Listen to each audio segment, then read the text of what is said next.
So we're going to have a little bit of fun with an example of a closed and open chain exercise. Have a block handy and then simply your yoga mat. So we're going to start with your Utkatasana. Big toes are touching. As we bend into the knees, we're going to sweep the fingertips up. Now you may have noticed often you'll see people aren't able to have that full range in their shoulders. They'll extend it out in front of them. They'll maybe have one hand much higher than the other.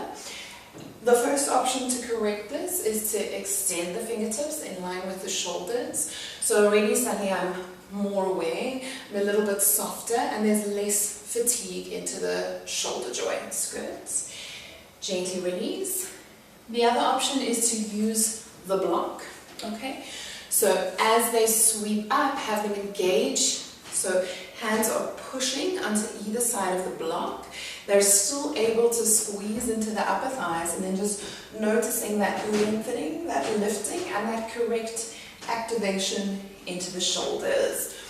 Alternatively, you could also bring it down in line with the chest, creating a nice isometric contraction, so pushing the palms into the block. Really strong on the quads and the shoulders, good. And then pressing up and gently release. An example of an open chain. When you come to warrior 3, a similar thing happens. Sometimes you'll notice the arms extend and the hip over rotates, or they can't quite balance. Bring the hands back into heart center, or even placing onto the hips. A great option here is again using the block. Arms are extending, lengthening away from the body, and giving you just a straighter line from head to toe. Even nicer, you can transition, keep activating into that block, lifting overhead. Shoulders are engaged and extending out for a different balance variation.